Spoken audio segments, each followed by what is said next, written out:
আজ রান্না হবে বড় কাতলা মাছ। ভালোবাসা দিয়ে ধুয়ে পরিষ্কার করে নিলাম। সঙ্গে আছে তাজা সবুজ শাকের ডাঁটা এবং আলু কুটে ধুয়ে পরিষ্কার করে নিলাম। আর স্বাদ বাড়াতে থাকছে কুমড়ো বড়ি। সব কিছু রেডি। এবার চুলায় উঠবে কড়াই। প্রথমে সরিষার তেলে কুমড়ো বড়ি ভেজে তুলে রাখলাম। তারপর ওই একই তেলে কাতলা মাছ হালকা ভেজে নিলাম। এবার সেই তেলেই পেঁয়াজ কুচি দিয়ে সোনালি বেরেস্তা বানিয়ে তুলে রাখা হলো। ওই একই তেলে আর একটু সরিষার তেল দিয়ে পেঁয়াজ, রসুন আর কাঁচামরিচ কুচি হালকা ভেজে নিলাম। তারপরে দিলাম পেঁয়াজ, রসুন, আদা বাটা।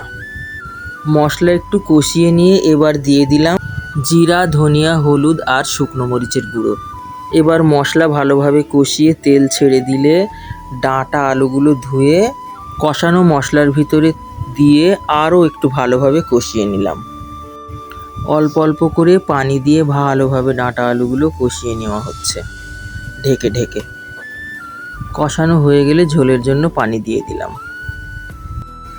ঝোলের পানি ফুটে উঠলেই ভাজা মাছ ও ভেজে রাখা কুমড়ো বড়িগুলো ঝোলের ভিতর ছেড়ে দিলাম। এবার ঢেকে ঢেকে রান্না করা হবে যতক্ষণ না মাছ আর ডাঁটা সুন্দর করে সিদ্ধ হয়। বড়ি, মাছ, ডাঁটা সব কিছু সুন্দরভাবে সিদ্ধ হয়ে গেছে। রান্না একদম তৈরি। সুস্বাদু কাতলা মাছ, আলু, শাকের ডাঁটা আর বড়ির ঝোল প্রস্তুত। এবার শুধু গরম ভাতের সঙ্গে পরিবেশন করার পালা।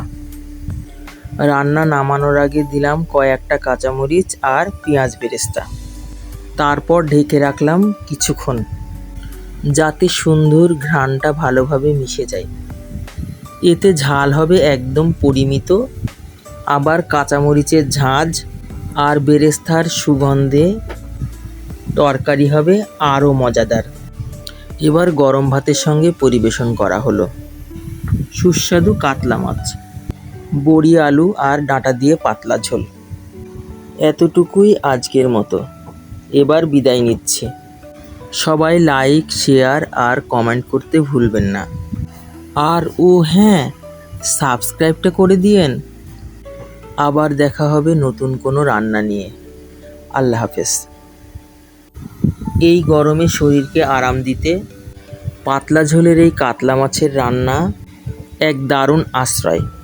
কুমড়ো বড়ি, আলু আর শাকের ডাঁটা মিলে শরীর পায় প্রাকৃতিক পুষ্টির ভাণ্ডার। মাছের প্রোটিন শক্তি যোগায়, সবজির ভিটামিন আর আঁশ হজমে দেয় স্বস্তি। কম তেলে রান্না এই পাতলা ঝোল গরমে শরীরকে রাখে হালকা আর সতেজ।